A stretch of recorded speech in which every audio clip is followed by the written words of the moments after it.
ದರ್ಶನ್ ಅವರ ಪತ್ನಿ ವಿಜಯಲಕ್ಷ್ಮಿ ಅವರು ಇದೀಗ ಮಗ ವಿನೀಶ್ ಮಾಡಿದ ಕೆಲಸದಿಂದ ಕಣ್ಣೀರಿಡುತ್ತಿದ್ದಾರೆ. ಹಾಗಾದರೆ ದರ್ಶನ್ ಜೈಲಿನಲ್ಲಿ ಇರುವ ವೇಳೆ ಮಗ ವಿನೀಶ್ ಮಾಡಿದ್ದಾದರೂ ಏನು? ಹಾಗಾದರೆ ವಿಜಯಲಕ್ಷ್ಮಿ ದರ್ಶನ್ ಹೇಳಿದ್ದೇನು? ಅದರ ಸಂಪೂರ್ಣವಾಗಿ ನೋಡೋಣ ಬನ್ನಿ. ನಟ ದರ್ಶನ್ ಜೈಲು ಸೇರಿದ್ದು ತಂದೆ ಇಲ್ಲದೆ ಮಗ ವಿನೀಶ್ ತುಂಬಾನೇ ಕಷ್ಟ ಅನುಭವಿಸುತ್ತಿದ್ದಾನೆ. ಈ ಬಗ್ಗೆ ವಿಜಯಲಕ್ಷ್ಮಿ ಮಾತನಾಡಿದ್ದಾರೆ. ವಿನೀಶ್ ಇನ್ನು 17 ವರ್ಷದ ಚಿಕ್ಕ ಹುಡುಗ.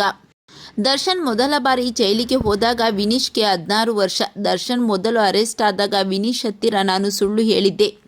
ಅವನು ಆಗ ಬ್ಯಾಸ್ಕೆಟ್ಬಾಲ್ ಕೋರ್ಟ್ನಲ್ಲಿದ್ದ.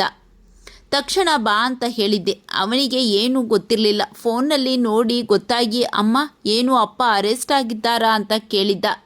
ನಾನು ಇಲ್ಲ ಅಂತಲೇ ಹೇಳಿದ್ದೆ. ಬರುತ್ತಲೇ ಹತ್ತುಕೊಂಡು ಬಂದ ಎಂದಿದ್ದಾರೆ ವಿಜಯಲಕ್ಷ್ಮಿ. ದರ್ಶನ್ ಈ ರೀತಿ ಘಟನೆ ಆಗಿ ಅಪ್ಪ ಅರೆಸ್ಟ್ ಆಗಿದ್ದಾರೆ ಅಂತ ಮಗನಿಗೆ ಹೇಳೋದಕ್ಕೆ ನನಗೆ ಶಕ್ತಿ ಕೂಡ ಇರಲಿಲ್ಲ. ಏನಾಗಿದೆ ಅಂತ ನಾನು ಸುಮಾರು ದಿನ ಅವನಿಗೆ ಹೇಳಿಯೇ ಇರಲಿಲ್ಲ.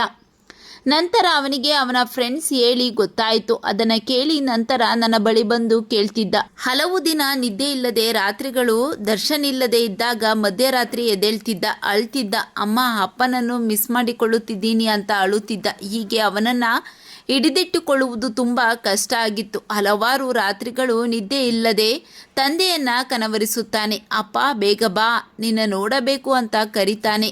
ನನ್ನ ಬಳಿ ಬಂದು ಕಣ್ಣೀರಿಡುತ್ತಾನೆ ಅಂತ ವಿನೀಶ್ ಪಡುತ್ತಿರುವ ಕಷ್ಟಗಳ ಬಗ್ಗೆ ಹೇಳಿಕೊಂಡಿದ್ದಾರೆ. ವಿಜಯಲಕ್ಷ್ಮಿ ದರ್ಶನ್ ಅವರ ಬಗ್ಗೆ ನಿಮ್ಮ ಅನಿಸಿಕೆಗಳನ್ನು ಕಾಮೆಂಟ್ ಮಾಡಿ ತಿಳಿಸಿ.